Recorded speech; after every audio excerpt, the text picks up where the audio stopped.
Hello, this is Mr. Alvarez, and today I will be teaching you guys the basic releases for the Comet, specifically vertical release as well as box cutter.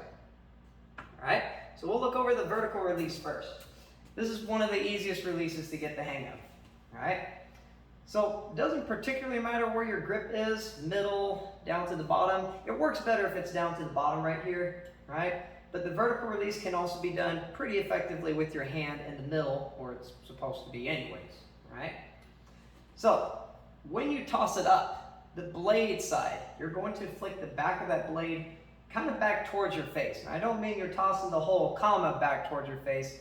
That's just the direction it's going to be spinning, right? Back towards you, right?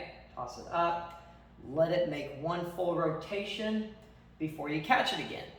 When you catch it again, allow your palm to be up, right? In the same spot that your hand was in when it first let go. That's going to keep the continuity in place. It's going to allow you to go back to this primary grip again. You were in a primary grip when you let go.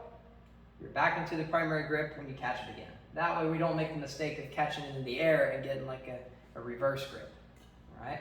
So again, you toss it straight up, blade is going, it's spinning towards your face, all right? And once it's made its one full rotation around, catch it with your palm up. If you're comfortable with that, try getting more spins out of it.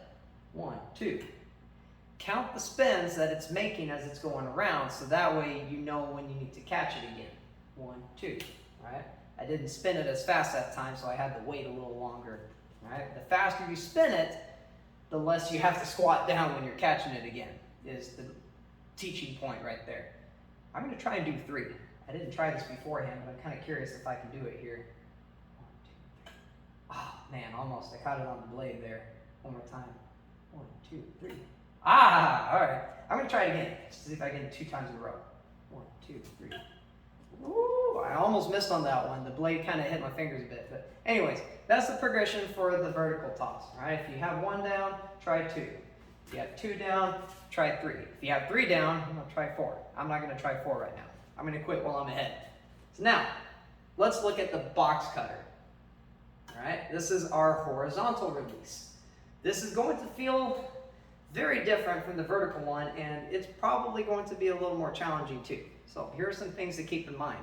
1, you want to have a lower grip for this toss. It's not going to work too well. It's not going to feel very comfy if you're grabbing the comma in the middle here when you're tossing it, right?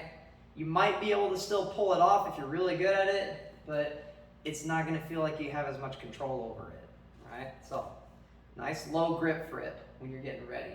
Second thing, don't keep your fist clenched so tight when you're getting ready to toss it, right? Because otherwise, you're going to lose a little bit of control over where it goes. It might go away from you, or it might end up spinning at an angle that you're not trying to get it on, right? When you release it, you want it to spin as flat as possible, right? Boom. Let me do it from here so you guys can hopefully see it a little better. Right? I like to do a little bit of a scooping motion as I do this. This is going to help give it the lift that it needs while it's in the air to spin all the way around, giving it the illusion that it's just hanging in one point in the air, spinning all the way around before I catch it again.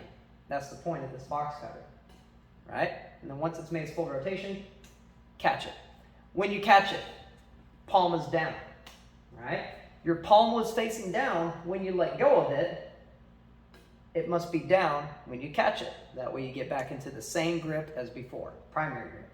If you don't do that and you try and catch it with your palm up instead, right, you're either going to fumble around with it, or let's say maybe you do catch it, right? Great, but now you have a negative grip, right? We want to try and aim for that positive grip when we catch it again. Well, I guess even when you do that, it fails sometimes. So, toss, and catch again.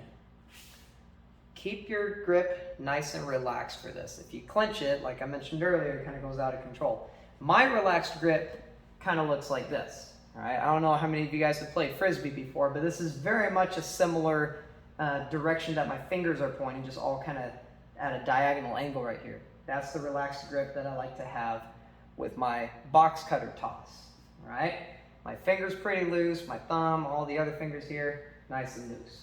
I flick the blade away from me, and I give it a little bit of a lift at the end, and then I catch it palm down. That's the box cutter. All right. And then obviously, the next step, if you have this down, try and get a double spin. 1, 2. You still want to catch it palm down. And if you have 2 spins down, try and go 3. See if I can do 3.